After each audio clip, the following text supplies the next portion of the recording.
pictures. Oh,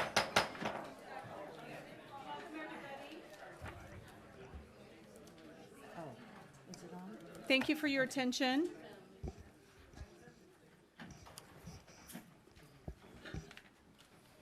Welcome to the Oroville City Council meeting. We've just reconvened from closed session and direction given, no action taken. We have some kids in the audience. Would you like to come up and help me with the Pledge of Allegiance? Anybody? Would you like to? Any of the youngsters? Okay. You sure? All right, please stand with me for the pledge. Back here. Salute, pledge. I pledge allegiance to the flag of the United States of America and to the republic for which it stands, one nation, under God, indivisible, with liberty and justice for all. Do you want me to go make some more of those?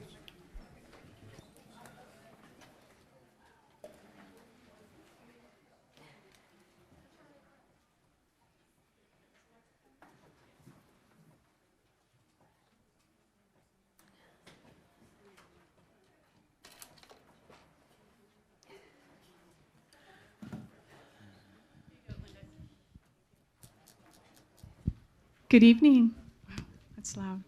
We have 3 business proclamations this evening.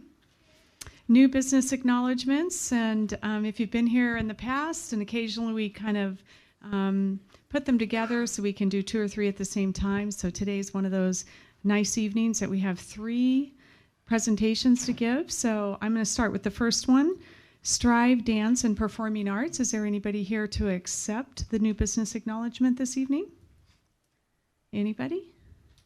Strive Dance and Performing Arts. So we've had a new business acknowledgement. The City of Oroville would like to welcome and acknowledge Strive Dance and Performing Arts as a new business in Oroville, established June 11th, 2018.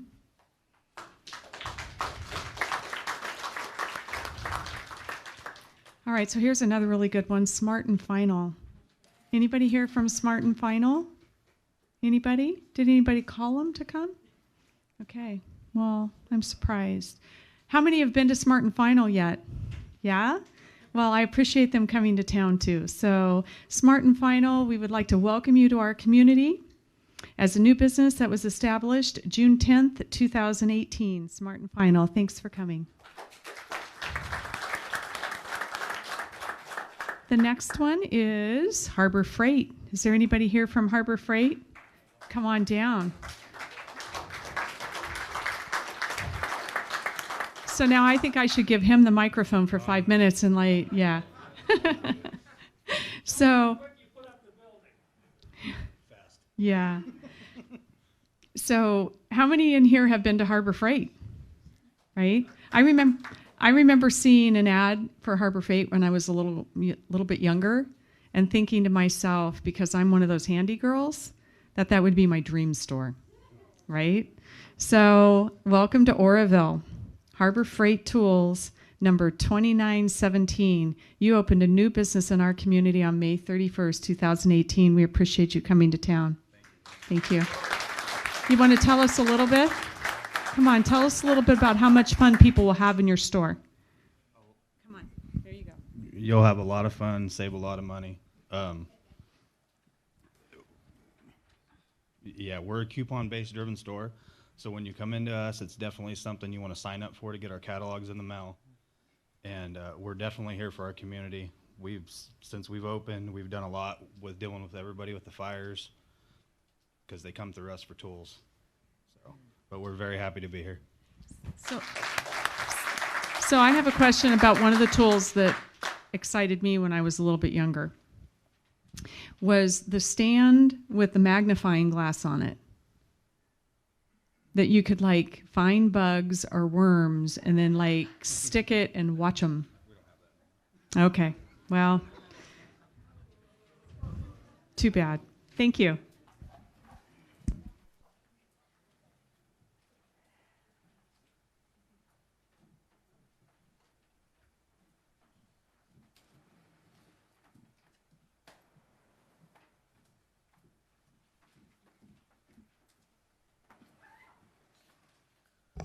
Okay, it is a, actually it's a short agenda, but there's a lot of people here, so we're gonna keep moving.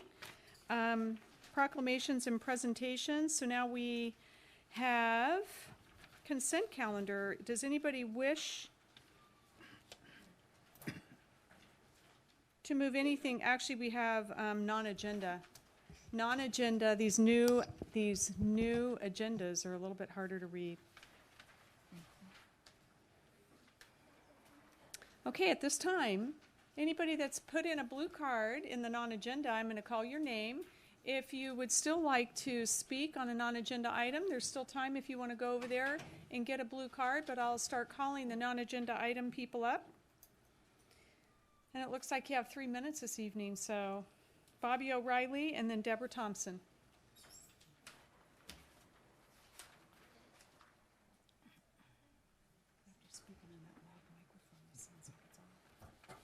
I thought it was. Good evening, Council, Madam Mayor. So, I met with a gentleman this evening that owns the property that's up behind the fish hatchery. It's the big olive orchard that have quite a few transient camps and such in the olive orchard. He was out there himself and another gentleman trying to clean up quite a mess out there, and I stopped in and talked to him for quite a while. Just a suggestion or something to see if it's something that can look into is if what the city might be able to do to help these property owners who have had transients encroach on their properties. These people are paying out of pocket to clean up motorhomes, refrigerators, freezers, propane tanks, trailers, cars, boats. I mean, you name it, it's in this field. And it's unfortunate that property owners have to pay the whole amount, pay themselves to get rid of all of that stuff when they do cleanups. So it would be something if the city could look into what they could do for that. Thank you. Thank you. Deborah Thompson? I just have a couple questions for the board, if I may. Excuse me, First- could you please speak into the mic? Thank you. So, Or the board, are you talking about the council? yes, Okay. you are the board. Because council would have been that you would give the city of Oroville sound counseling. So it goes into my first question. Who do you work for? And that would be a question for each one of you. So this is your 3 minutes, so you go ahead and use your 3 minutes, and then after your time is up, if somebody wants to address that, but this is a non-agenda time for you to make a statement. It's not an answer and question time. Oh, okay, it's only a Yeah. statement. Well, that's good then. Yeah. Because my concern is, as she said, the council, are you working for the people of Oroville? Do you really have the people at heart? Do you have them in mind? And it's only for a few of the council members that I've seen throughout the agendas go for personal items that you favored. But my question is, if you're working for the people, would not it be the interests of the people, not your own interests? And then the second thing I would like to bring out for the vision that collectively all of you have imposed to the people of Oroville without having to wait on agendas, waiting on different things to come. What is your vision that you impose for Oroville? Thank you. That's it.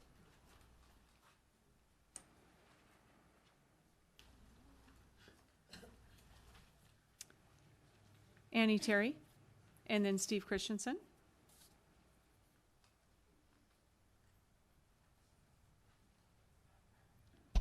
Hi, Thank you for the opportunity to speak today. I just wanted to share a definition that I got off of my phone. It's the definition of the word civil. Civil has two definitions. One is relating to ordinary citizens and their concerns. All of us here are ordinary citizens, every single person in this room. None of us are royalty. We're all ordinary citizens. The other definition of civil is this: courteous and polite, as in we tried to be civil to him. Synonyms of it are polite, courteous, well-mannered, well-bred, chivalrous, gallant, cordial, genial, pleasant, affable, gentlemanly, and ladylike. In all of our affairs, let's strive to be those things. Thank you. Thank you, Annie. Steve Christensen, and then John Miller George. I'm Steve Christensen. Something piqued my interest. It was something I read, Facebook comment made by Stephanie Towsley, who has withdrawn as a candidate for this council. And she said, I know for a fact that a huge corporate marijuana company offered to make campaign donations and they were refused. That was very interesting to me. And if anyone can comment if you were offered some sort of donations, I would sure be interested to know about it. Thank you. Thank you. John Miller George, and then Brian Brown. Non-agenda items. Once again, if anybody wishes to speak on a non-agenda item, please fill out the blue card and I'll get your request handled at this time. Thank you. Good evening, John. I can hardly wait. I took out a business license in the city of Oroville. I can hardly wait to get my presentation.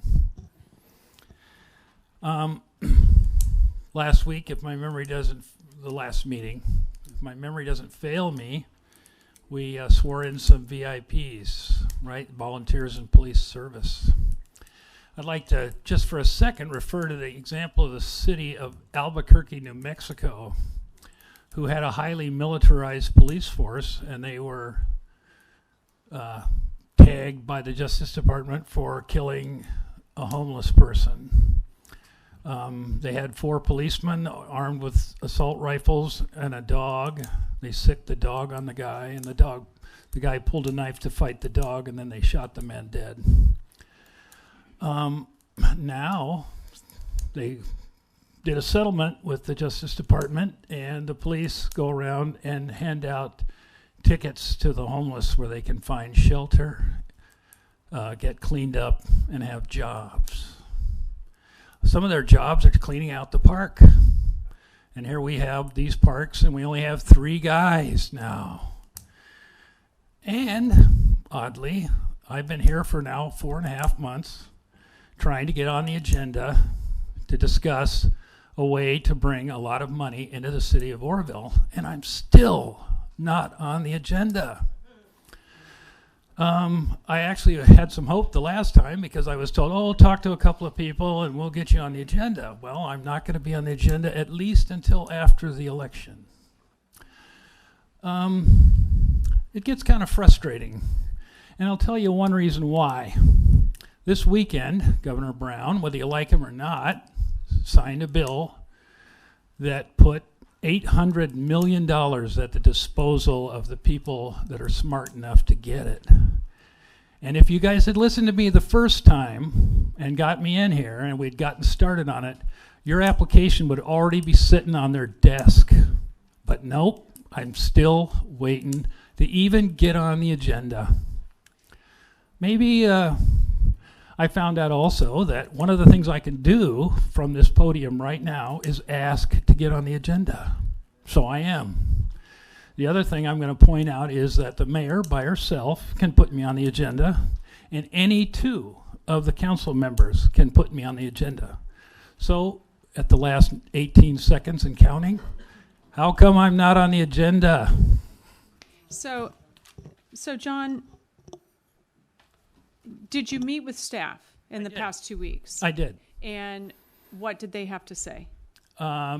They told me that maybe I could get on the agenda after the election. So Did they give you a reason why after the election? It wasn't real clear to me, so I don't really want to say anything, because the person that said some stuff to me is not here. So the length of time of your presentation, is it going to be less than 20 minutes? I could make a presentation of any length. The problem is like when you're talking to the public about a complicated subject, Right. Usually you want to convince people to listen further. Then you want to go meet with staff and work out all the So gory can details. can that be done in 20 minutes or less, the first presentation? Because I'm going to give you an opportunity. But, Done and done. I'll but take it. 20 minutes. 20 minutes, sure. Next agenda. Okay. Okay? So what's today? The The today's second. the second. The When's next the next agenda is meeting? 2 weeks, third. When's the next meeting? 21st? 16? Yeah. Okay. Presentation. I'll be here 20 with minutes. bells on. All right. One last thing, if I could. Go right ahead. You've got a captive audience. Would I be able to work using the TV to make a presentation Yes. like that student did? Yes. Done. You bring it, they make it work. See Jackie, it'll happen. I'm absolutely thrilled. Thank you, Madam Mayor. So are we. Thank you. Brian Brown? Good evening, everybody. It's been a while. I'm a little unprepared because normally we had done these at the end, so this part of it I came a little bit unprepared. What I'd like to talk about is revenue generating ideas for the city. And it seems in the past year all we've talked about is cannabis. And I'd just like to know is what is our other plan? What's plan B? Because based on my calculations, all we hear is the city of Los Angeles. If you look at their population and what their revenues that they think they're going to get in 2018, if you base that on our population, you're only looking at about a $300,000 profit. And you're talking about a huge metropolitan area. I just don't see cannabis fixing a budget the way everybody thinks it's going to. And I just like to know, what's the plan? If you can't go on with plan A, just plan A. It's like having a portfolio. You're not going to put all your investments in one thing, hoping that you hit the big number. Because what if you don't? What if we put all of our eggs in this one basket and it doesn't pan out for us? And what if the cost for cannabis being in Oroville cost us more than the profits? Basic business plan, you got to know what the profits are. Revenue doesn't mean nothing. You got to look at what the cost it's going to cost you to create that revenue. And I heard recently, if you have a plan, come forward. And I think this gentleman behind me is a good example of that. People do have ideas, and I think they need to be heard. I'd like to see other ideas, and I'd like to bring a presentation to the city of Oroville. This is an awesome community, and why would we throw away our agricultural area here to cannabis? Because this used to be an incredible agriculture area. Look around, we used to have the olives. We used to have a lot of citrus, nut, and fruit. So this is a great agriculture area, and we can make this a great area for urban farming. We have a lot of open lots that are vacant and blighted that we could turn into revenue. And it just takes a plan, and it takes the vision of being able to do that. And I just like everyone to stay open-minded and know that cannabis is not the only option for Oroville. There's other options for Oroville. I'd like to see these vacant lots available and be turned into greeneries, areas to reduce costs of the city. And I'm sure the city, there's a cost involved for city properties that are sitting vacant. They have to be abated of weeds and everything else. And you could create a lease program where you have farmers come in and farm those areas and create revenue. And it's doable. People think you're crazy, but there's people out there that are generating $100,000 on a quarter acre. It's possible. And I just hate to see us just have one plan. We really need to look at, there's other ideas other than cannabis for Oroville. Thank you. Thank you, Brian. Brian, meet John Miller George. Brian Brown. Okay. I was just wondering if Mr. Brown was aware of the sales tax measure that will be on the ballot as well. Okay. Those are non-agenda items. Does anybody else wish to speak on a non-agenda item at this time? Because we're going to be moving on. Okay, thank you so much. Moving on to the consent calendar, does anybody wish to pull any item off of the consent calendar that runs through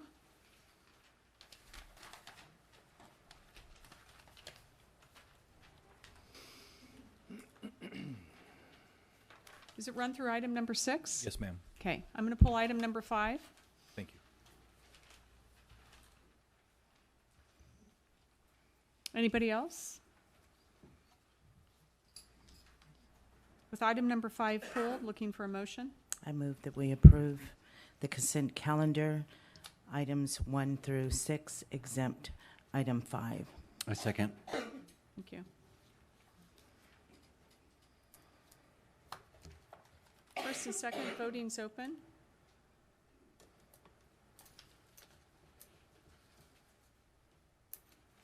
All votes are in. Does anybody wish to change their vote? Voting closed. Motion carries. Madam Mayor, on item number 5, if I could please pull that, we need to do more follow-up with one of the local providers in order to better tune this document. We're probably going to have to ask for a special meeting for specifically just this item.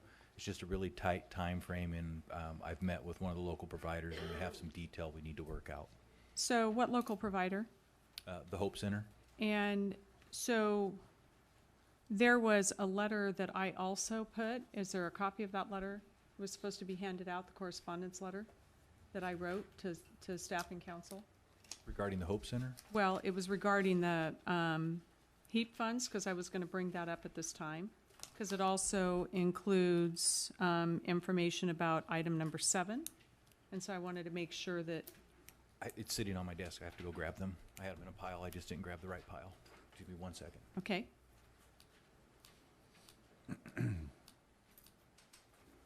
Anybody want to take a recess?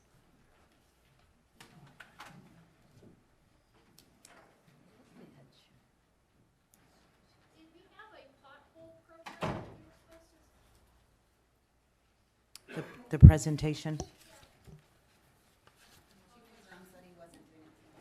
Right.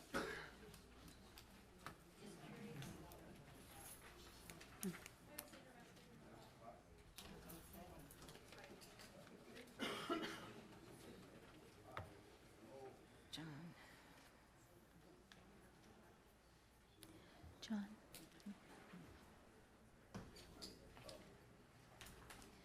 You and I were supposed to meet for coffee today. You and I were supposed to meet.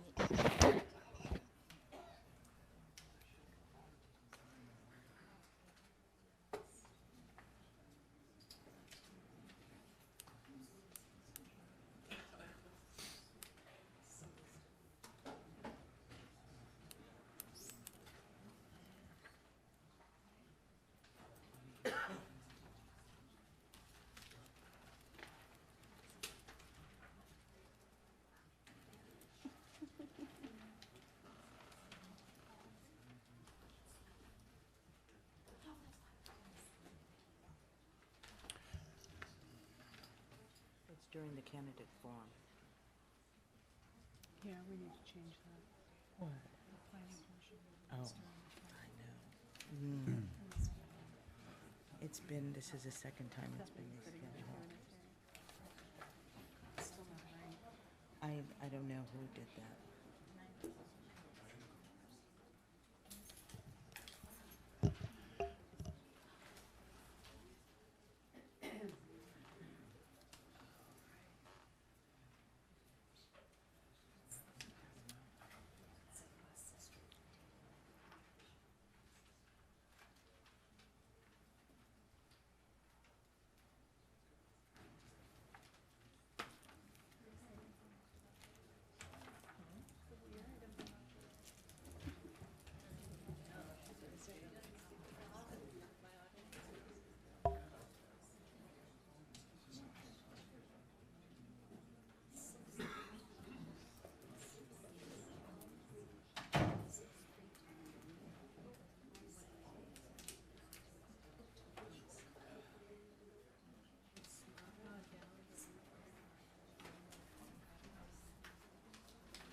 say something. If I may, just regarding both John Miller, George, and Brian, right?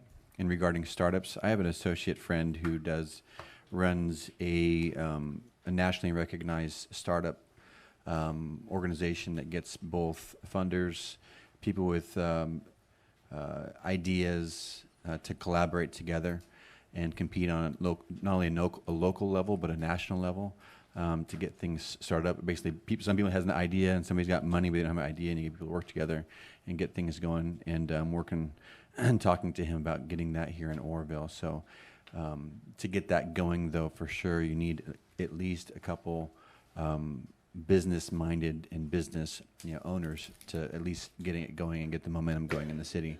But it's a great way locally to collaborate together with people, again, who have resources. One guy's a web guy, one guy's the idea guy, one guy's a tech guy, and they can all get together and get things moving a lot faster than otherwise. So if you're interested, you can talk to me and we'll get things moving forward on that. Madam Mayor, the letter that I just handed out to the council was received by me yesterday on 10/1. Thank you. Did you stamp it received? It was not stamped received. It is? It was not. Okay. I need it stamped received I will do that. because I forgot to put the date on it. Yep, nope, that's... All right. So prior to pulling item number 5, one of the remarks that I wanted to make sure, because it relates to item number 7, is the HEAP funding is now available for our community, and it is specifically for the homeless crisis. And this is the pocket of money that should be drawn on for anything related to this. And it's actually a great opportunity for our community because we have the Rescue Mission, we have the Hope Center, we have Wheels of Hope here. You have all kinds of entities that can draw on this, and it should not be coming from successor agency funds. That was never intended for that purpose. And there's copies of the letter that I wrote. I will publish this tonight, but I'm going to read it aloud on item number 5, or excuse me, item number 7. So unbeknownst to me, we're pulling item number 5 because this was a time to have this conversation. The HEAP funds are available, and the continuum of care is actually the one doing the vetting for the homeless services because they're the expert in those areas. It's not the city of Oroville. So for us to be handing out our money for something that we're not even capable of vetting the agency, I don't think is appropriate. But I'm going to read this on item number 7, but it was intended to also be for item number 5. So we're pulling item number 5. Is it going to be on the next agenda? We're probably going to have a special meeting between now and then for this specific item because we have a due date of the 12th that we have to have this back to the continuum of care. So for all applications? All applications are required to be back to the continuum of care with a letter of intent by 10/12 unless the continuum of care changes that date. So, and I'm still not understanding why we're actually pulling it. If it's Because your letter of intent has to have a plan, and the plan that exists in there right now needs to have some work done on it because one of the providers is requesting some changes to that plan. So, in my opinion, wouldn't it be wise for the application that's on item number 7 to even be included in that? Amy's sitting back there. Maybe Amy could answer some of these questions too. Well, I think item number 7 is not an application to the continuum of care. I it can understand be that. prepared and brought, and then a letter of intent can be sent by the 12th. But as it exists right now, it is not a application to the continuum of care. So if they provide homeless services, why wouldn't they apply for this money? I don't know. You'd have to ask the individuals that are applying for the money. Okay. So have they applied? Have they shown an interest in applying for the HEAP funds at all? I don't know. I can't speak for them.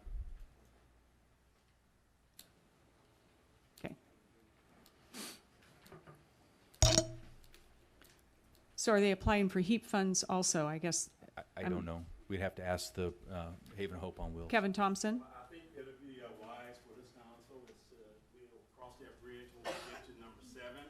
That's when we're scheduled to speak with you, so Right. I don't wanna, I want to make sure that you're included in the process. well, no, I'm not so much worried about the heat funding right now. Our concern is getting before you once again and finalizing it and voting. Okay. We desire to do nothing else but to vote, and I think that's why we're here tonight. Okay.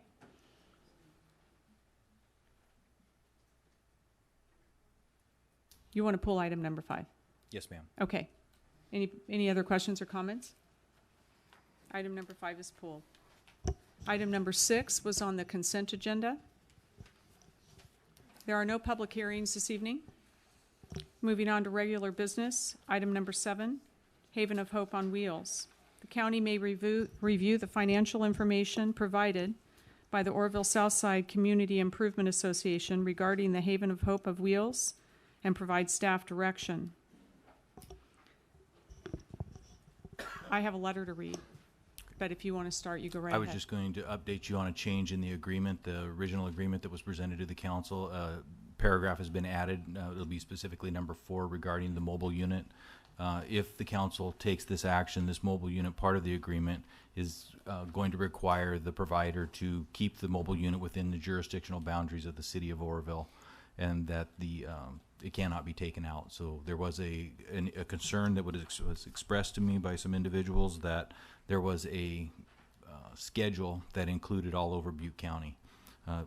Due to the fact of the source of this money, it has to be kept within the jurisdictional boundaries of the city of Oroville and cannot be taken out. It has to be used here. So that contract has been updated for that. The other thing that I would, one of the concerns that I've heard throughout the community is, how come the money's not being used for police officers or firefighters? This money cannot be used for employees. We cannot do that. So there are restrictions on this money and requirements, and those particular items do not meet that. So if there's any additional questions, I'm more than happy to answer what I can. If not, I will let you to your deliberation.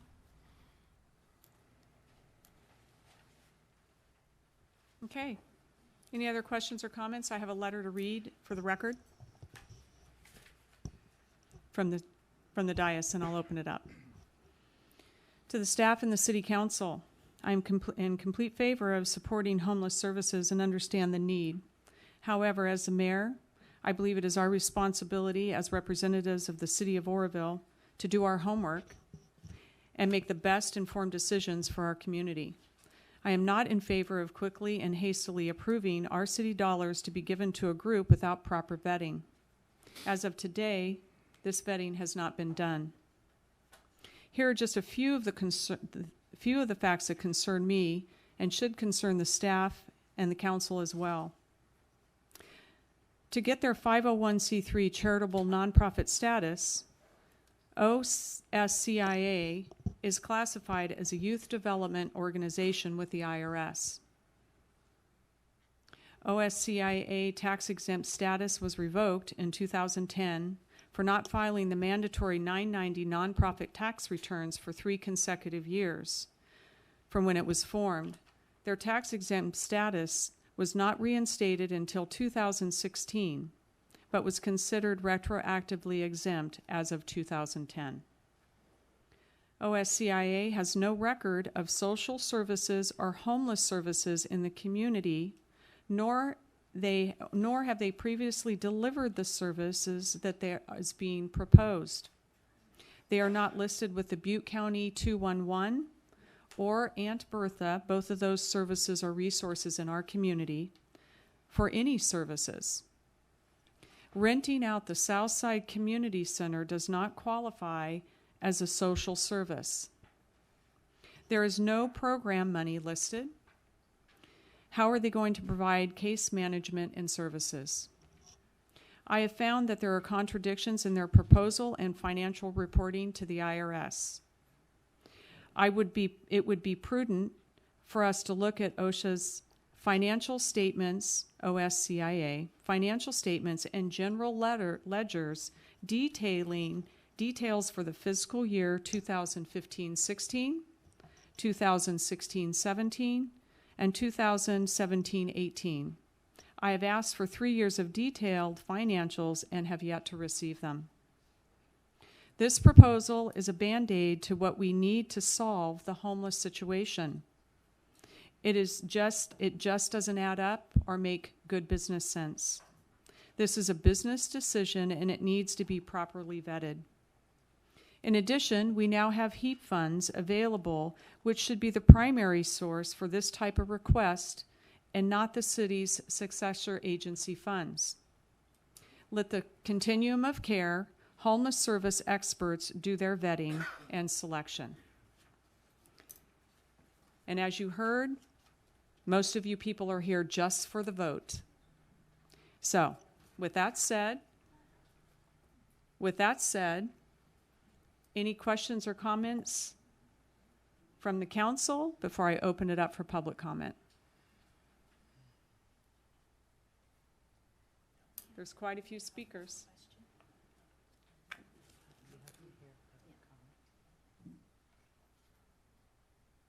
Anybody from the dais? I'd call for the question is what I would like to do. I would like to call for the question. What? Okay. I would like to call for the question. What question? The vote. We've got speakers. Okay. Bobby O'Reilly, and then John Miller George.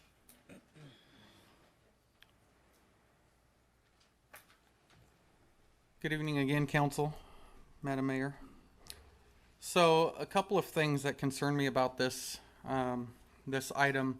As I stated last time this was on the agenda, whether sitting council members are board members on that organization or not, there are still sitting council members who are a part of that organization. Councilwoman Del Rosario stated at the last council meeting that she is a volunteer or plans to volunteer at this organization. And in my opinion, as well as the opinion of others who I have spoken with, is if you're a part of what the vote is, you just don't vote on it. You exclude yourself because it shows complete bias. The vote last time for this item was the same 5 people that voted for that to pass as the same 5 who voted for marijuana, the same 5 who has voted for everything for the past year. I'm glad you find it funny, because we don't. So I want to know from this organization, what about the donations from fundraisers and the GoFundMe accounts? There were specific GoFundMe accounts that were set out and advertised online that were specifically for the purchase of the trailer and the truck. So the organization tugged at the heartstrings of community members to purchase a truck and trailer, and then they come in front of the city just weeks, maybe months after stating to the city that they don't want city funding. They come back to the city with a handout asking for funding for this thing. What about the funds that were collected from GoFundMe, from private citizen donations? What are going to happen to those funds? Are those funds going to go back to the people who donated those, since they were for a specified purpose? The other issue that I have just came up tonight, and that is you have an organization that is here to propose something to do for the community who wants the grace of the council, and you have the leader of that organization telling the kids that they cannot help with the Pledge of Allegiance tonight. Absolutely not. They cannot help with the Pledge of Allegiance tonight. That stands out to the community greatly.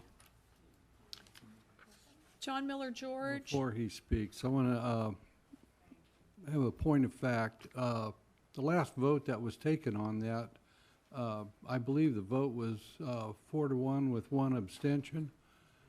Okay, and I wasn't even here. So that was just a fact that was overlooked. Thank you. John Miller George, and then Tasha Levinson.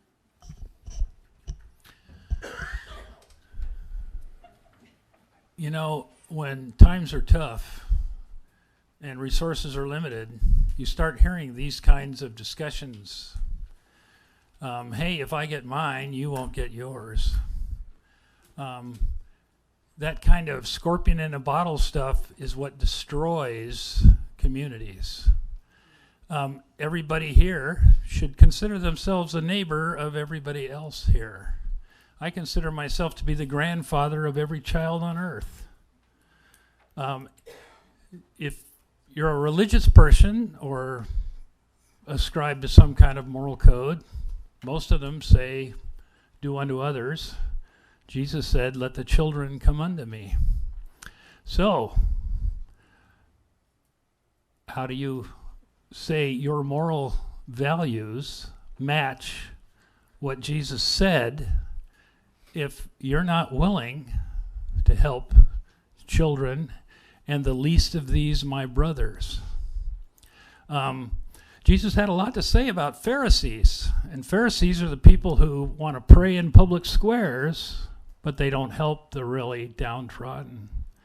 So I'm not saying, frankly, I'm not taking a position. I think you probably should give them the money. And if it is a Band-Aid, well, a Band-Aid is generally the first thing you do to start healing a problem.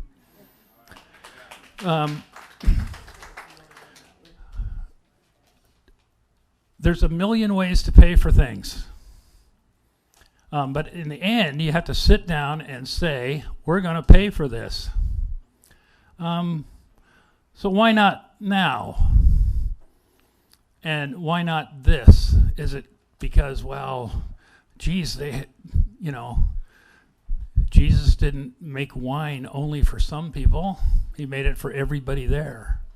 When he broke the loaves and the fishes, he fed everybody there. He didn't say, oh, well, you're not good enough. You're not meeting my standards. You don't deserve to eat. Okay, the challenge is for us to all get together and start pulling together and to make this community someplace to be proud of. The plan I've been talking about and trying to get on the agenda does just that. We'll put people to work instead of throwing them out of parks. Okay, why not now?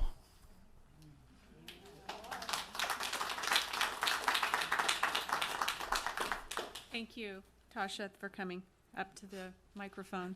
So I have a question, Mr. Huber. Yes. We have more than 15 speaker cards. Does this count for just non-agenda or to limit the time?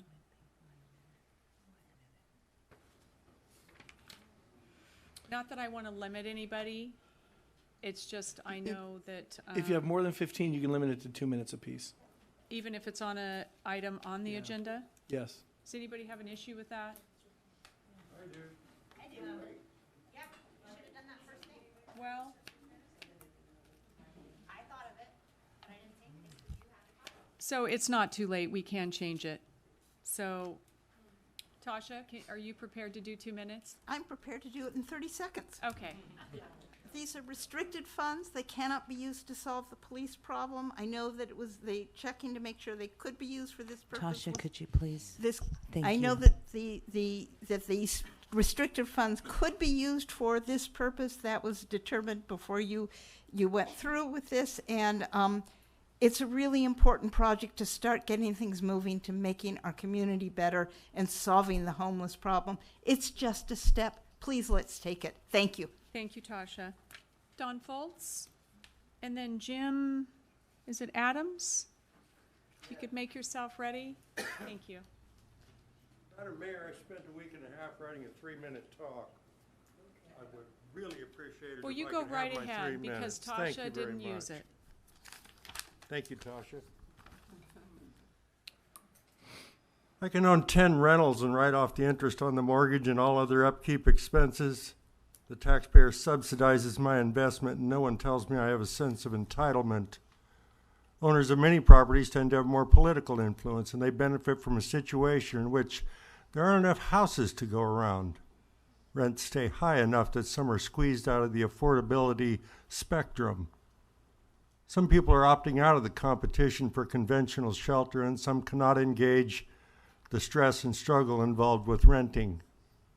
Communities struggle to cope with the homeless issue, which, like it or not, is growing. Our coping is recognized by the homeless as signs that mainstream society wishes they didn't exist. Jesus didn't ask us to love our Christian neighbor as ourself. He asked us to love our neighbor as ourself. When his student asked, "And who is my neighbor?" Jesus answered with a parable about a man in dire need. He talked about a priest walking by the man without offering help and another man coming to his aid. He didn't mention the other man proselytizing as a condition of help being offered. When compassion has a religious agenda, it becomes mere tribalism. Homeless encampments are spread around Oroville, and we often don't like where they sprout up, but offer no alternative. I'm in favor of campgrounds until a better solution comes around. The Haven of Hope on Wheels could travel to these campgrounds as well as being used for emergency services during our various disaster scenarios. Aren't we asked to do for the least among us? And isn't a campground, a shower, and clean clothes the least we can do? The denial of services doesn't make housing magically affordable, and requiring that a service come with a sermon doesn't seem very Christ-like. In regards to Kevin Thompson, he once invited the whole town of Oroville over for dinner. I'm not even kidding. And I was on board thinking I'm going to hang around just to see this fiasco. That wasn't the only reason. I'd already sampled his ribs at another event. He pulled it off. People from all walks of life, from different ethnicities, financial realities, philosophies, and theologies came together, and hundreds of people enjoyed a great meal. The evening was flawless. So if the question is, can he pull off this Haven of Hope on Wheels thing? To those who know him, it's a ludicrous question. Thank you.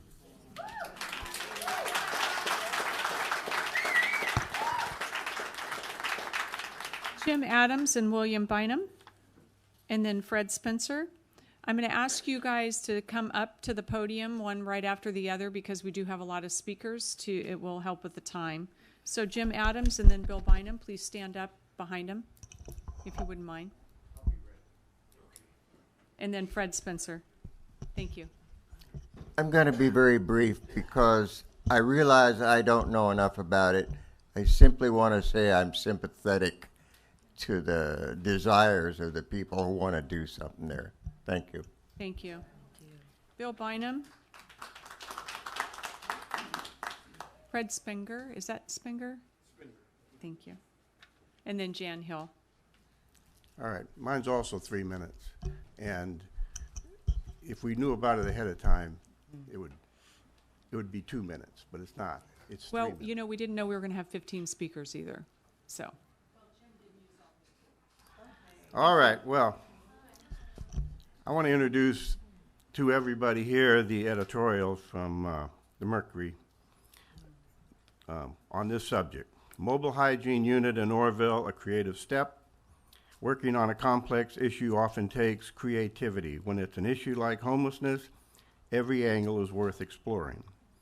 So when the nonprofit Oroville Southside Community Improvement Association asked to partner with the city on its Haven of Hope on Wheels project, which includes a trailer outfitted with showers, toilets, and laundry facilities, the Oroville City Council obliged. The council sensibly saw the project for what it is, another way to help the disenfranchised, while keeping them from disrupting businesses or taking baths, doing laundry, and going to the bathroom along rivers and in parks.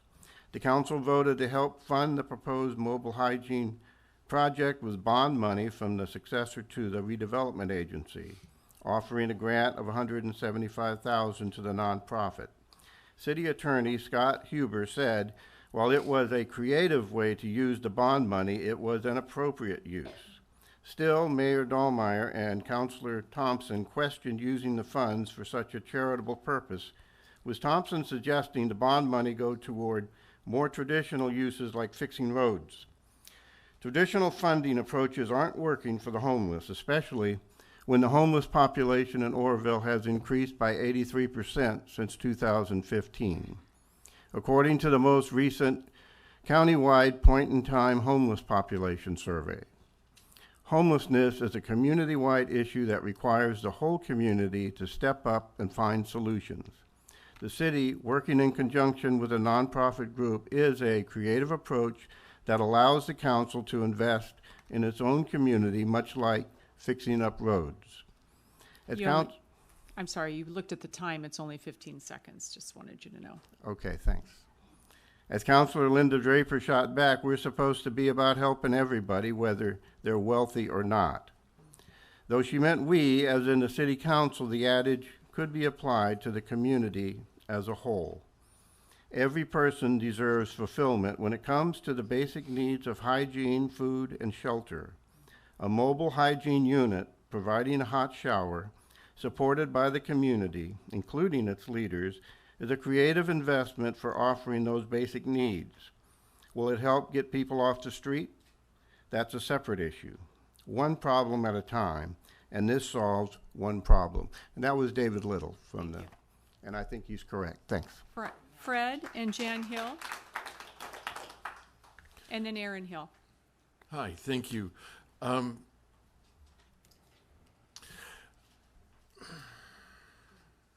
I am here to support the Haven of Hope on Wheels.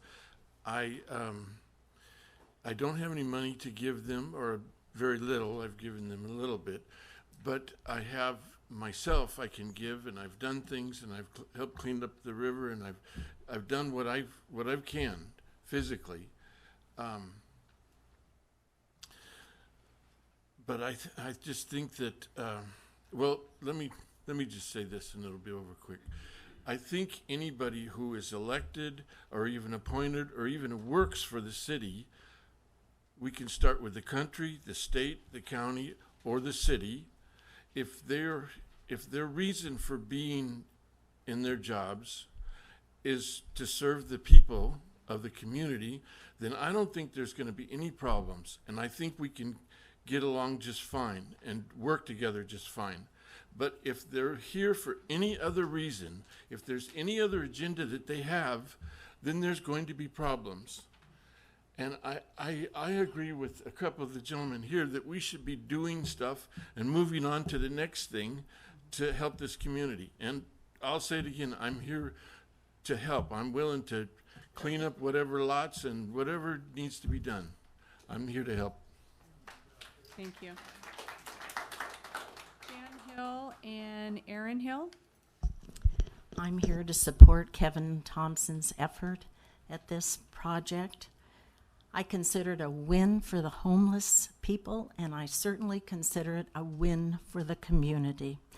Whether it's a stopgap effort or a long-term effort that will change, it's worth a start. It really needs to be done. And thank you for your time and your service. Thank you. Aaron Hill and Samuel Rothschild. Well, as somebody I really respect once told the Senate, my friends, we are getting nothing done. And we're kicking this Could you can please down speak the into road. the mic so we can all hear? And Thank we're you. kicking this can down the road. The city of Oroville, this problem of homelessness is pervasive everywhere. And one little thing that you do will never solve it. It's an ongoing process.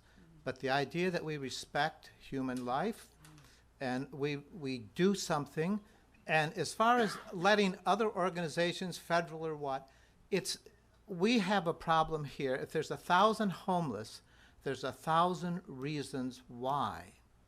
And, how do you do that? But if you can show them that we respect them as human beings, give them a place where they could take a shower. If you've ever gone camping for a week or so out somewhere and come back and take a shower and realize how darn good that feels. If we could give people that one moment of joy of they feel the fresh air on their clean bodies, my God, it's worth it. And the fact that it's Orville's problem, don't ship it out to some organization. Let us take hold of it, because we will have ownership and we can make it work. If we just take money from someone else, it stumbles along. But if we embrace it as a community. Excuse me, sir. Don't raise your voice. Thank you. Okay, I just want to make sure. If we embrace it as a community, we stand a much better chance of success. These people, just make them feel good, and a lot of these people will never ever become not homeless, but at the same time we give them some dignity to lift their head up and walk through the day and feel better. Thank you. Samuel Rothschild. Hi, good evening. I'm Phyllis Rothschild. I'm taking his spot. You can take my name off. Okay. Hi.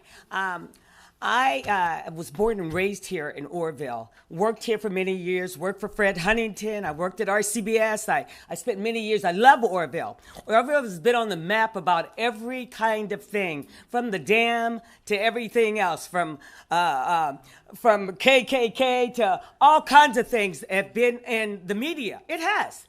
Okay, why not have something the Haven of Hope? Put this in and let it go here in Oroville and watch what it would do. It won't be anything negative. It'll be something positive for Oroville. I believe in Mr. Thompson. I know he's an honest man, a very, very honest man. And amen. And all he wants to do is work. I forgot I wasn't in church. All he wants to do is do something positive for this community. And I think everyone should get behind something like this, because the homeless is a really, really, really growing thing. And you don't want it to get out of hand here in Oroville, because I see it in Sacramento. I see it in Oakland. I see it in San Francisco. San Francisco has this particular program where they help them. And a lot of people, they come out of it because they get positive response for people that are working along in this type of a program. So you need this. Don't let it get out of hand, because it could really get out of hand. I've heard that they were sending people to California because they were saying this is the best place to be homeless. Okay, so you need a program like this to help these people, because it's only gonna get worse. I see it at the Capitol. They're out there in the night doing things, bathing, and they're doing defecating, doing everything. You don't want this thing to get out of control. With this type of program and with the positive attitudes that these people have to help the homeless, it's going to benefit Oroville. Thank you. This is my town, too. Brock, and then Jessica. Brock. Way in the back. I'm sorry, is it Carody? Kennedy. I didn't know what the blue slip was for, but I guess I am going to come up here. You got it. You got it right.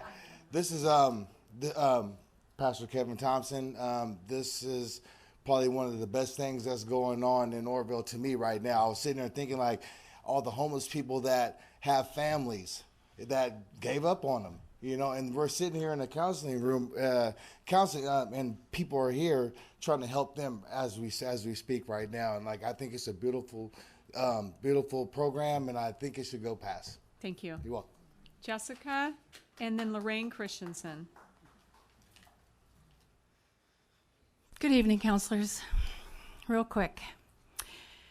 I'm not a native of this section of the state. I came from Silicon Valley, where East Palo Alto was the murder capital of the state. I drove through it a lot, I know. It is the history of this organization. They took something like Haven of Hope on Wheels, they took the ability to be clean and provide clean clothes to where the homeless were, and it worked. East Palo Alto is no longer the city that it was at that time. There's no question that this is one of many needed tools. You need more tools, but there's nothing bad about this tool. This tool is awesome. And if you have the funding to support it, and your attorney says that it's, what did he say, a creative but acceptable way, I can only say, please do it. I was sitting in the other room in there, and I don't mean this in any disparaging way, but I was, for some reason in my head, popped this image from a movie called The Green Mile. I don't know if you've all seen it. And there's this really compelling moment near the end where this man says to his jailer, I'm tired. I'm tired of people being mean to each other. Stop being mean. do something good, even if it's not the only thing, even if there's other choices you might make. This is a good thing. The only thing it needs to succeed is dedication and will. And the dedication and will exists. Thank you. Thank you. Lorraine Christensen and Earl Lewis, and then Lisa Torres. Hi, I'm Lorraine Christensen, and I'd like to say Lorraine, put the microphone down just a little bit. Thank you. I've been at almost all the meetings that Pastor Thompson has talked at. It started out with just wanting to use the city logo, and they didn't want any money, and it's progressed up to the point where now they want $175,000. And I would just say that the RDA money, as Chief Legrone stated, was to be used for our city infrastructure, not things like Haven of Hope. The city attorney had to get creative to be able to do that. We have all first-time money coming into the city, going into the PERS fund to do that. So we finally get some RDA money we could use for our city infrastructure, and this council is choosing to give it to a project that was not vetted before it was put on this agenda, which I find, as a business person, absolutely stunning, that you do not know what their business plan is, you do not know what every dime coming in is, and I would just like to say, this is why we're having our sign stolen off of our property that says vote no on the tax measure U and tax measure T, because this city council does not deserve and is not following their fiduciary duty and protecting the money for the people of Oroville. Everybody here has a good heart and a generous heart, but they want to be generous with my tax dollars and the city's tax dollars, which there aren't enough of to take care of our city as it is. Thank you. Thank you. Earl Lewis and then Lisa Torres. Good evening, Mayor, Vice Mayor, fellow council members.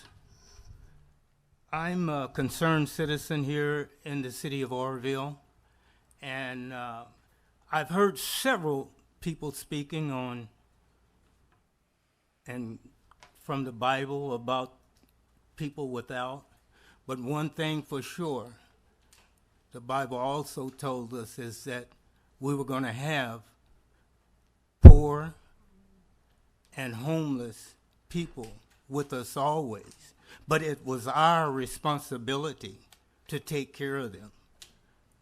And Haven of Hope have made that step to take care of people. I was recently in the city of Seattle a year ago. Now, if you want to see a homeless epidemic, go to Seattle, Washington. And I heard someone say it's our problem here, and it is. It's your problem. All of your problems that's sitting up there on that council. Make the right decision. Thank you. Thank you. Lisa Torres and then Stephanie Tousley. Good evening, Council. My name is Lisa Torres, and I am here for the Haven of Hope on Wheels. I am here to support the cause. There's a vision in place, and as community members and as a taxpayer myself, I don't mind seeing my tax dollars at work. We are not only Christians, and we need to take care of our brothers and sisters, but as a human being. That could be anybody's child, that could be anybody's parent, your grandparent. Not everybody likes to be honest about them being homeless because of the shame that comes with homelessness. I was homeless as well. And because someone reached out to me and wanted to help me, I can stand here today and proud of who I am. I was able to get that installment inside of me. And because of that, I want to be able to pay it forward. And I am under the leadership of a person that is very dedicated to this program. There has now been not one, well, I don't think we should do it. Yes, we should do it. There's not been a teeter-totter in place. This is a stable foundation that we are trying to build on. You cannot just take sticks and just put them up. There's a building process. There's a process with everything that we do. And when we have a solid foundation like we do, we have a solid foundation. We just can build on it. When they brought out the paper clip, someone who was on the phone teetering with something didn't know that was going to become a billion-dollar industry. But we have to see that as human beings, we have to reach out. It's not our problem. I mean, it's not our business of why they're homeless. But the problem is that we need to help them, because that's where the love is, and that is inside of you. We are installed with God's love. Yes, this is not church, but this is common knowledge. We all have God's love within inside of us. Why not pay it forward to someone that needs that? Someone could need that voice. We want to reach out to them, and I know that I want to make a difference, and Oroville is my town as well, and I want to make that difference. Thank you, Lisa. Stephanie, and then Jack Kiley. First, I wanted to say that financials are important in any kind of a venture, and if we are going to scrutinize one, we must scrutinize all, and let's just be this across the board the same. Second point, I feel like the mayor and her supporters are behaving in a way that completely undercuts anyone's efforts to better our community. You're implying that if a council member works with any nonprofit they believe in, and that they think will improve the circumstances of those worse off, or that will even make things better for all of us, then they must recuse themselves? Why would they bother getting involved in anything? Being on the council does not mean you give up your rights as citizens. Recusal is meant to make sure no council members profit, make money. So the accusation that if a council member donates out of the goodness of their heart, then they must have an ulterior motive is just preposterous and insulting. If the council finds there are alternative money sources, the wording should be flexible enough to allow for multiple sources if possible. Of course, have not read the entire thing, so I don't know that, but let's work within the box, right? Like, let's create a solution. If there is a problem with sourcing money, let's create a solution rather than throwing the whole idea out, because there's a huge support for the idea. Let's work together and stop offering multiple stumbling blocks of people or insinuating insults of people who are willing to do something. Pastor Kevin is a renowned member of of our society. And then the last thing I wanted to say is that I think Jackie should control the blue cards, because tonight is a perfect example of using them in a way that isn't consistent and, I believe, unfair. So that's all I wanted to say. Thank you. Jack Kiley. And Phyllis, are you going to... You've already spoken. Okay, thank you. Jack Kiley. I'll be short here. I was born in Oroville. I've seen Oroville for 79 years. I was in World War II when it was going on. I've seen Oroville boom. I've seen it go down. Art Hatley has too. He's been around. And we've seen that. But the homeless situation we've got, all we do is every 2 years go out and count them. The numbers go way up. And I see this project here as one that's not the total solution, but it certainly will be an effort to get those that want to get out of the homeless, give them a first step to do it. And I think one of the benefits I'm going to see out of this is people that's going to work with Kevin. How many of you people out here are going to donate time to Kevin's project? We're going to get people involved in the homeless like they've never been doing. We'll understand the problem. We'll come up with the solutions. This is a first step. I've seen the example of the mobile that was brought up for display and stuff. It's like a billboard going around town. Oroville is finally doing something. So thank you. Thank you, Jack. Michael Cole and Brian Brown.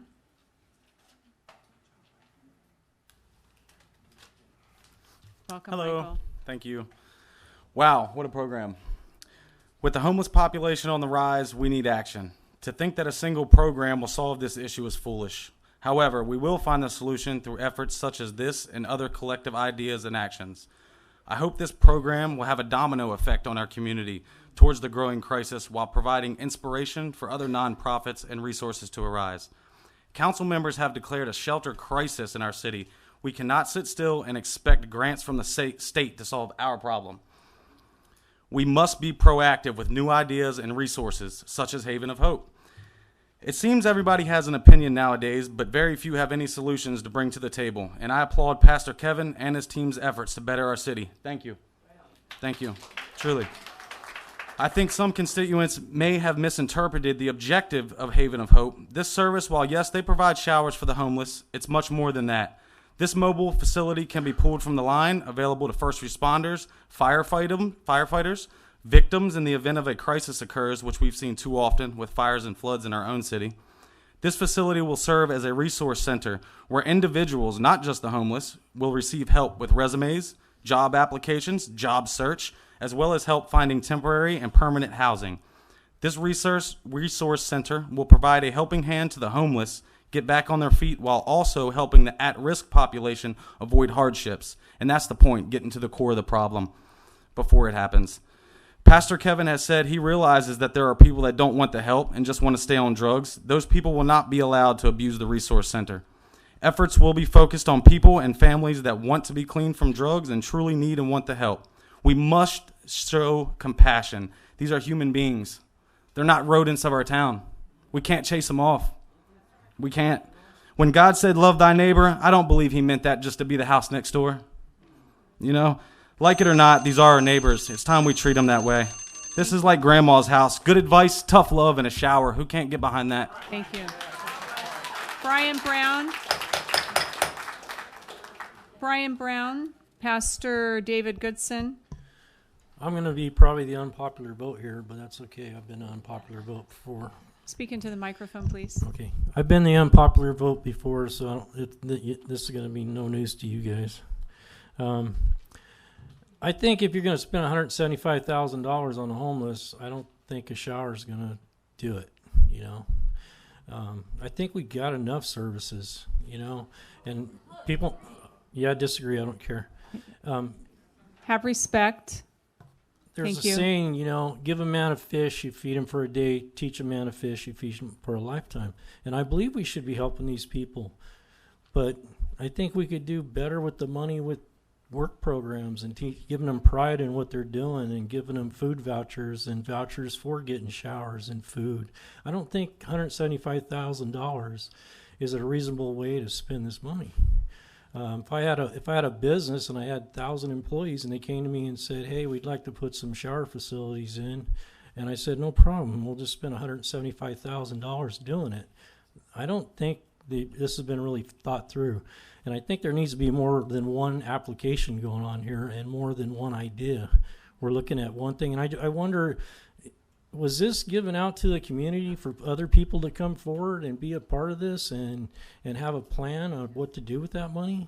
And I'm a little confused on the RDA. I mean, is this only homeless money that we can only spend on the homeless? Because it's my understanding there's money coming down from the state that's going to do that. So why would we spend this money we could spend on our roads and our infrastructure of the city when that money's coming?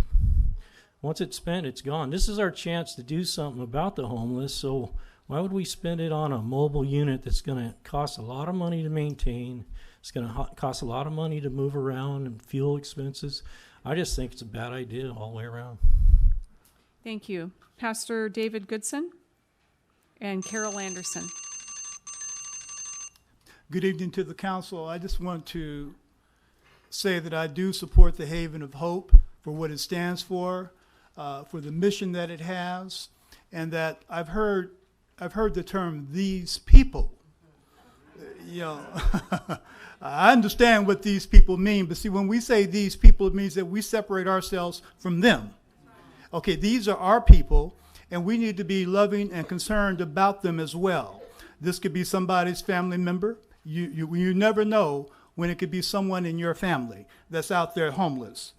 Someone, they need a helping hand, and this is just one of the tools in the toolbox to make things better. With the Haven of Hope on Wheels, I think that what you will see will be an igniting of all of our different services that can come together. So as I said, this is a tool in the toolbox. And then when you bring the county mental health services up next to it, you have a great partnership. And then there will be other things. There's grants and monies that I believe that will come forth in the future. But if you don't give something a chance, it can never get started. Thank you. Carol Anderson and Carnella Marks. Carol, thank you.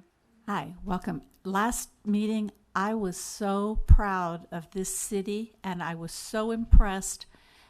We get a lot of bad press. You know we get a lot of bad press. We have a bad rep. And we had good impressed last time. You guys were doing something good, something positive. I would like to see that continue. California's homeless problem, I saw it when we went door to door recently talking to some people who rent here in town, and landlords are jacking up the rents because they can get more from the Kiewit workers who are making $2,000 a week, whereas the person who had the house is making $2,000 a month. And they were looking at maybe they're going to have to be moving out of that house. It's very easy to move into that homeless condition. So the housing costs are a huge part of that. The argument that because these people, because Kevin has not worked with homelessness before, he shouldn't be allowed to do it now. I think that's a specious argument. You have to get new agencies involved in new activities. Obviously, what we have so far has not been enough. Regardless of what the last speaker said, there has not been enough care. There are not enough programs for the homeless. So I was really dismayed to see that you were going back on the progress that you had made, and also very disturbed that some people who fight against every tax resource that we have for improving our city would stand up here and complain about their taxes being spent on these people, okay? Because I've seen those same people fight against everything we do to improve our tax revenue in this city, and that disturbs me a lot. I wish that I could contribute more. And if my money was designated originally for the machine, I'd be very happy to have it go toward the maintenance and the ongoing use of it. Thank you, Carol. Canella Marks, Daniel Blair, and then Eric Smith. And that's the final card that I have in is Eric Smith, so thank you. Good evening, Oroville City Council members and we the people.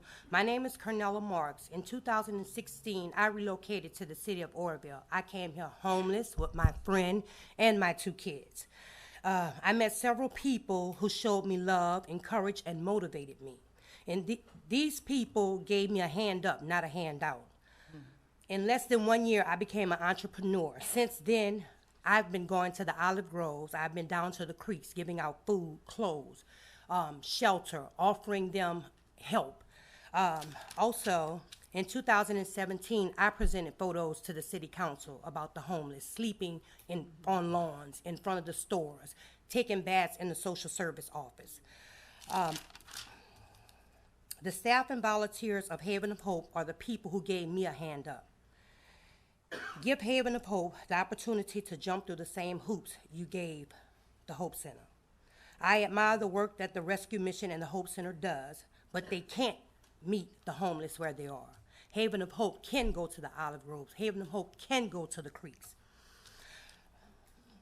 Every time you add a link to a chain, every time you add a link, it builds a chain. When you build a chain, it builds strength. The Rescue Mission and Haven of Hope are links. The Rescue Mission and the Hope Center are links. Each link builds the chain and strengthens the community. Allow Haven of Hope to be a link in the chain of Oroville to bridge the gap and meet the needs and meet the personal hygiene needs of the homeless in the city of Oroville, of we the people. Thank you.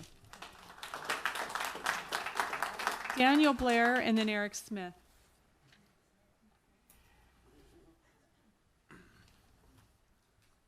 Good evening, Madam Mayor and the Governing Board and the citizens of Oroville. My name is Daniel Blair, and I have been homeless before. I was homeless for 5 months, and it was not a good time in my life. But, you know, there is hope, and I think that the Haven of Hope on Wheels is a great program because through my experience, you know, some of the worst things that I have experienced while being homeless was the looks you get from people and their haughty eyes. It wasn't really like the hunger pains or the restless nights or anything like that, but the looks from people.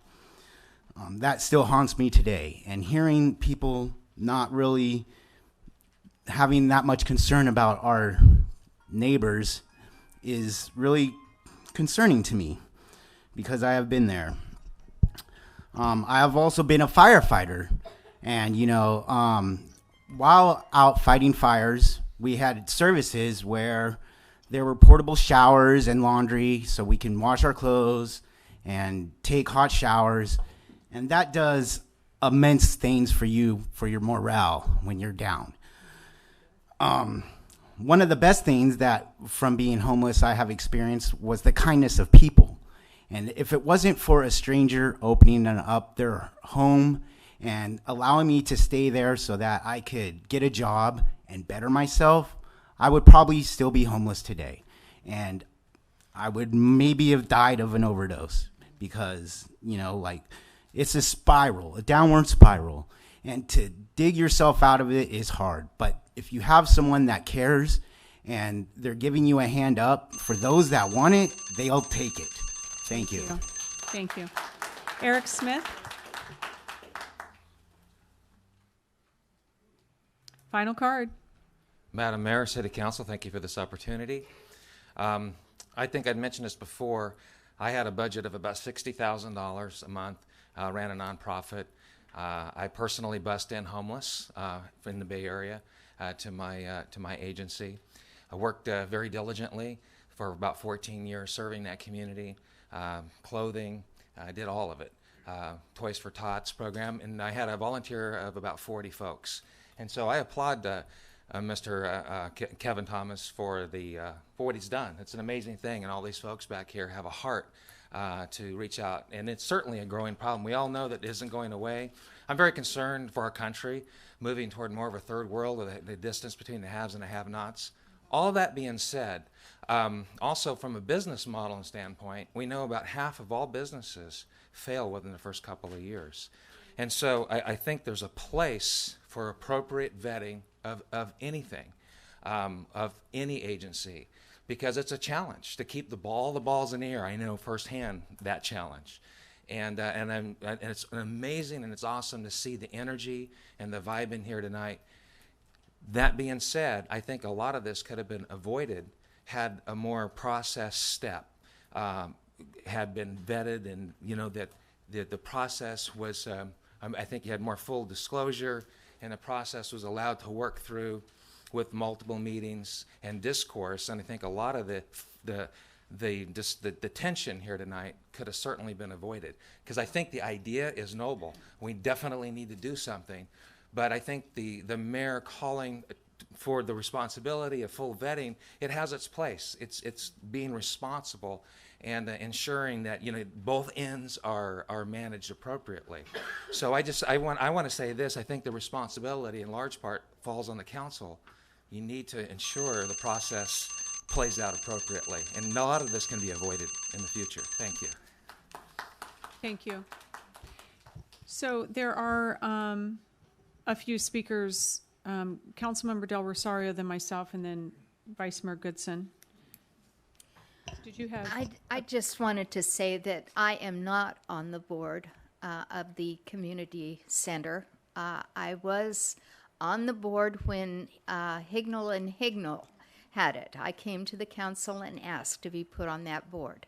I was resigned when Hignall and Hignall left, and when the Southside organization took it over. So I'm not a member there. I have volunteered my time to help with writing resumes. That's something I did professionally and I'm good at, and so I've said I will help people write their resume for Haven of Hope. I will not receive any compensation for that. So I don't have any conflict of interest other than a desire to help my community. I'm anxious to get the vote tonight because I'm very ill. I'm probably going to the hospital when this is through. So I patiently listen to everyone. I really would like to get to the vote as soon as possible. Thank you. Thank you.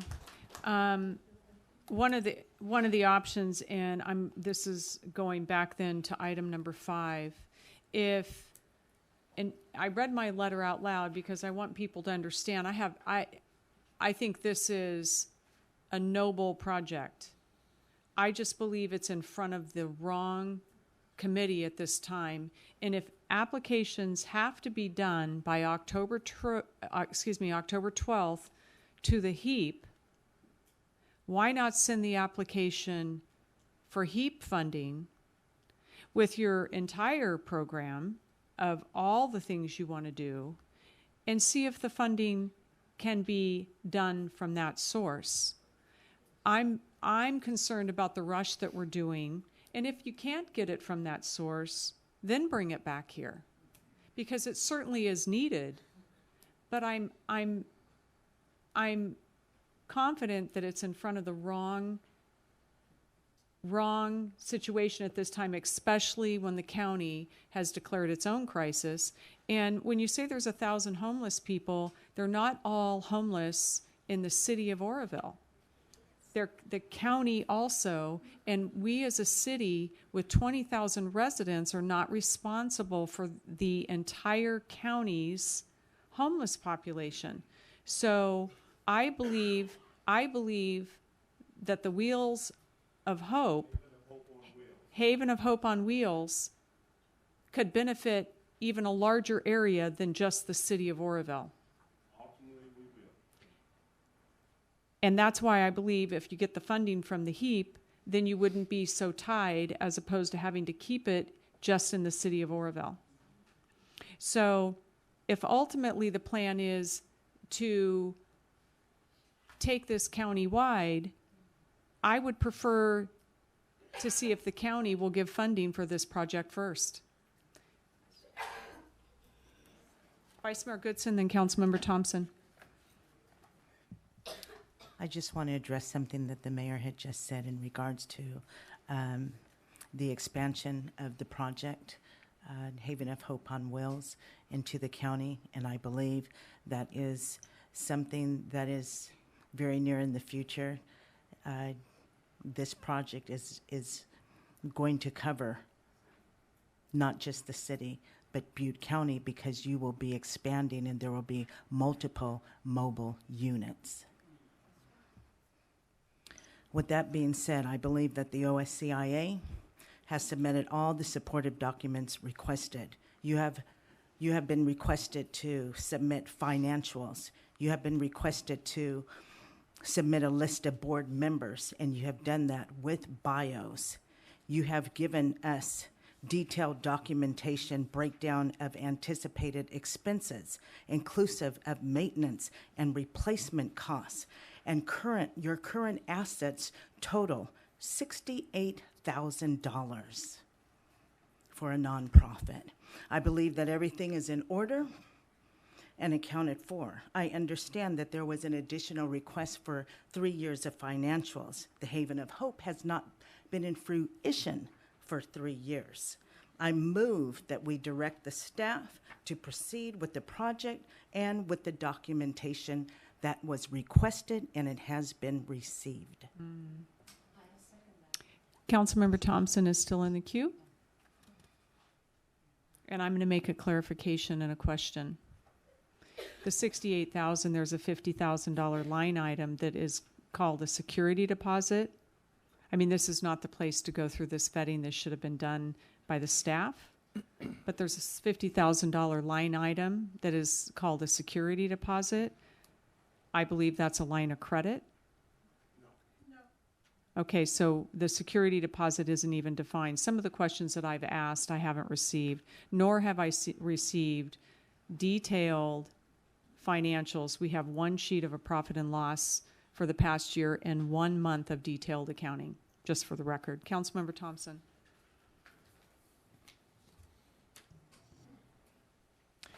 Good evening, everybody.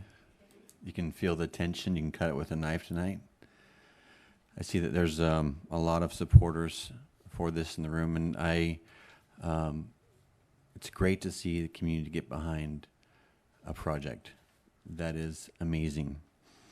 Part of our difficult task as counselors is we're tasked with the responsibility to make objective and not emotional decisions concerning what's presented before us.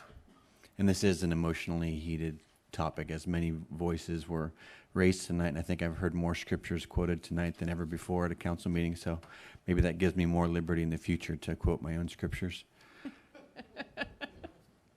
But again, back to the difficult task that we have to hopefully make objective decisions. And I agree with what our mayor has said in regarding proper vetting. I really personally don't believe that this project nor motion to move forward would be in the place that it was if there wasn't personal, close relationships with the people who are in charge or presenting the idea. There has to be again, an objective reasoning in regarding a project. Let me read to you, if you haven't already, some of the staff report presented along with this. Some sentences here from our staff. There has been additional requests for information that has not been received at the time of this report was written. Another sentence says, the history of the OSCIA finances does not demonstrate the revenues needed to support the proposed operational costs, which has been estimated to be approximately $40,000 to $45,000 per year. I'm not sure what, again, removed if Pastor Thompson, respectively, if he were to be presenting this to a community that did not have close relationships with him, if they were simply looking at this from a objective view of, does this person have a plan in place that we can responsibly place funds into his hands, knowing that not only are we putting funds into something that's going to take place and move forward to meet a need, nobody here is denying that there's a need. Nobody here is denying that they don't deserve help. Nobody's here, we can point the fingers and we can say all these things, and that's only going to bring more division in our country. It's not going to help anything. Ultimately, together, we must objectively look at the need, and just because we have a need doesn't mean that everybody asking for help to fix that need should be given money to. We should be properly vetting everyone who's coming forward and presenting an idea or a project to meet a need. Just as a point here, with the amount of supporters that I just see in the room, I'm actually surprised that they don't already have more support than they already do. Making somebody else pay for something does not mean that necessarily you are paying. We're all taxpayers, but that doesn't mean that I'm stepping back from saying, well, we all vote for Tom should do it, and then feel good that Tom's doing it. But we all, I'm looking at last year's profit and loss. If I'm not mistaken, I only see about $8,000 raised in this last year. Is that a mistake? From the profit and loss, I'm seeing about $8,000 donations.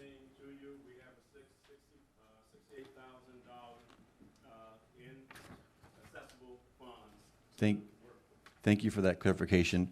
Again, for me, looking at the profit and loss statement, if I look at it correctly, I'm looking at donations, and I see about, in this last fiscal year, about $8,000. We see, total, there's money that's there, but there's no trail of when did that money get there? Let me just communicate. There's no trail of necessarily where did that money come from. I see there was $7,000 that was spent-ish, $8,000 that came in, or maybe I have those numbers backwards, but then we see a total of $56,000, and you're left with the question mark, okay, was that just a one-time donation? And again, once the $175, I actually believe it's going to move forward tonight, but once the $175,000 gets approved, again, if last year there was only $7,000, $8,000 that was brought in, and we're looking at an estimated around $43,000 per year for maintenance costs or for operational costs, that's an increase of 6 times what came in last year, and every year thereafter to maintain it. And that doesn't even include the conglomerate community center that wants to move together. From my figures, it was about $250 for the center and $150 for the full project of what the Haven of Hope on Wheels, actually, or was it $150 for the first year? That's right. and then $50,000 or $43,000 per year. So together, it's about $300,000 per year of operational costs. And currently, what we're looking at the books, again, objectively, I'm only seeing about $8,000 come in. So where is the funds? Where's the plan to see this? I see a lot of energy, a lot of emotion, but to be objective, I'm looking and saying, okay, where's something that's going to be something sustained? Where 2 years down the line, we have a truck and a trailer, but no funds to take it to the places to have it service and actually do what we want to all have be done. And again, there are other ideas that we can look into. This is not the only project. Yes, thank you. So we have other projects that we're looking at. In fact, with the funds that we're looking at to apply from the governor, there is other collaborative efforts that the city is looking into to see something that can be more, not just a one program, but a community-wide, several programs coming together to see something take place and can be maintained throughout the year. So again, it's a tough task that we have, an emotionally charged task we have tonight. But again, as a counselor, I cannot look at what has been presented to me and say there is a plan in place that can be maintained long term. Call for the question, please. So the option is, there's a first and second, and there's option one is to rescind prior action and direct staff to assist Haven of Hope on Wheels with application to the Continuum of Care for Homeless Emergency Aid funding. If unsuccessful, return and revisit the issue of RDA funding. Direct staff to proceed with the project with documentation received, or provide staff with an alternative direction. One of the other option, actually we were talking about it too, there was an addendum added to the lease that it actually had to stay in operation because it wasn't in there. And then also some information, and then Chief Lagrone, maybe you can talk about this, is how they're going to get the money. I noticed that they had a $60,000 truck. Santa Rosa bought the same outfit with a $30,000 truck. So there's the information that's been provided for the $175,000 were also just quotes. So it really should at that go out to a bid for bids and stuff, and we've had that conversation, and none of that's in there. So how they're actually going to get the money needs to be discussed too, so we don't even have that figured out. But you had some ideas, and my preference would be is that it goes out to bid and we see it, and that the city writes the checks as they come in. But I would like to see a lesser value on the truck if they can be $60,000 truck. It was completely loaded. This is an amount not to exceed $175,000. Receipts must be submitted, and we will pay for what is submitted. I mean, at the best possible bid. It's not. We're not writing a check for $175,000 and turning it over and saying good luck. You will bring us appropriate quotes, and then we will pay those. So the options are, number one, to rescind and ask them to go through the COC first and then bring it back. Direct staff to proceed with project and documentation received, or provide with alternative direction. Well, Madam Mayor, if I might, there was, I believe, a motion made with a second. I Yeah, did. but with what option? I did motion. My motion was to direct staff to proceed with project with documentation received. Okay.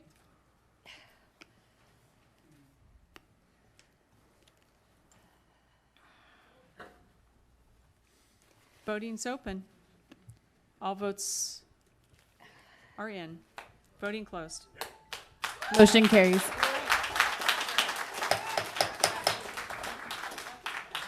Thank you all for coming tonight. Council announcements and discussion for further. Excuse me, please. Excuse me. We're still in a meeting. If you could just wait a couple minutes, we'll be done. Have some respect for us finishing our meeting. Thank you. Council announcement and discussions for future agendas. Anybody? I did put the 2 presentations or 1 presentation on, and you got that, Chief? Administration reports, anybody? I have none. Correspondence? That's an important email, Madam Mayor, that probably should be brought to everyone's attention regarding PG&E rates for small businesses. Right. It's actually a decrease. Correct. They can apply for that, and it'll be a decrease in their PG&E bills. So, actually, it probably should be read. Is it there? So it could be read and listened to, because actually PG&E is, you can apply for a decrease. Mr. Thompson, you can apply for a decrease on the PG&E bills, business bills. It's an email attached to the agenda. Any business owner in here? Would you like me to read it, Madam Yes, Mayor? please. Okay. Hello, City of Oroville staff. I wanted to let you know about some great news. The PG&E economic development rate has been approved by the California Public Utility Commission to continue. We will be assisting businesses, customers through 2020. The current program, which runs through October 15, 2018, offered qualifying customers a 12% to 30% discount on the cost of electricity. The percent discount varied by geography and is based on the area's unemployment rate. When the new program begins after the date, it will have some changes. The key ones are: the new program will include small business customers. There will be 3 discount tiers: 12%, 18%, and 25%. I want to let you know about these changes and also offer to talk or meet with you individually to discuss how to best promote and assist businesses in our community. I am particularly excited and interested in talking with you about how to assist small businesses. I will be available October 1 through 5 and 22 through 26, and then they're just giving the times that they'll be available. This was from Armando Navarro, Economic Development Specialist with Pacific Gas and Electric. Thank you. Thank you for reading that in. This meeting, is there anything else? Linda, Draper, anybody? Anybody? Okay, this meeting is adjourned, I believe, yeah. Next regular meeting is October 16th. Closed session is at